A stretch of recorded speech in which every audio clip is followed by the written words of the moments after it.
I have been working with monarch butterflies for 20 years of my life, and winning the European Wildlife Photographer of the Year is an immense honor.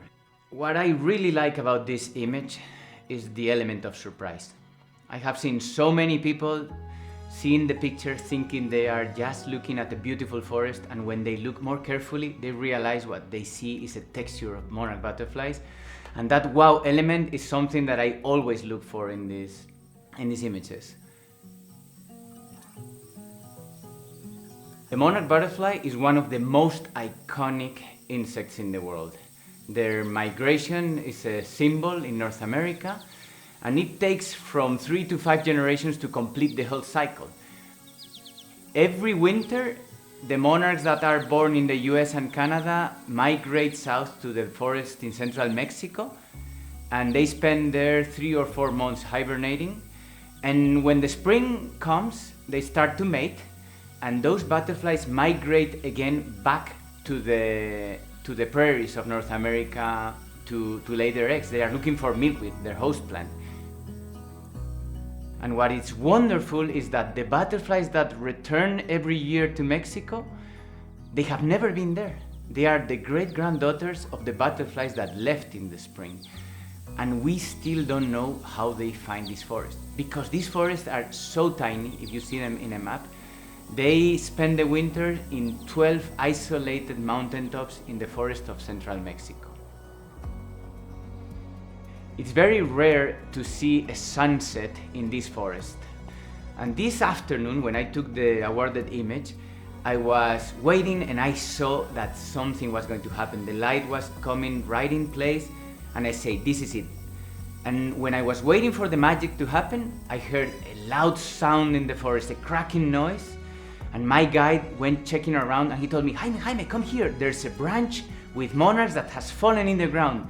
But I say, you know what? Something magic is going to happen in this forest. So I stayed with the colony, and when the sun went a little bit low, the rays started to filter, and there was some dust in the air, and it created this atmosphere.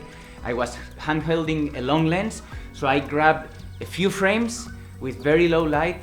Many of them were blurry, but I knew some of them were going to be sharp, and I knew I was photographing something unique. It's very difficult to see, but it's very easy to remember.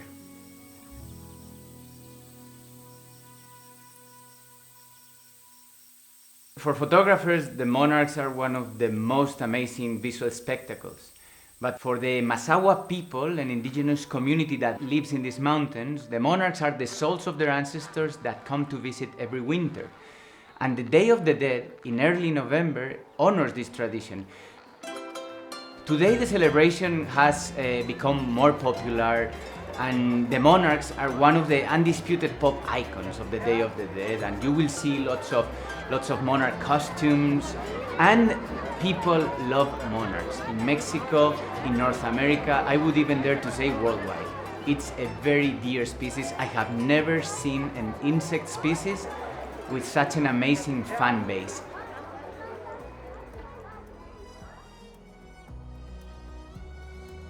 When you visit this forest in Mexico, you see millions of butterflies.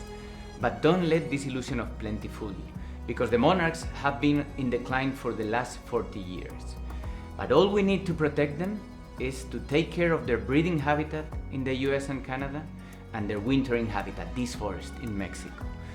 If we plant native grasses and milkweed in the gardens of the US and Canada, if we protect their forest, the monarchs will bounce back. They are very resilient, and we will be protecting one of the most beautiful icons of biodiversity in North America, but also a very strong cultural heritage of Mexico.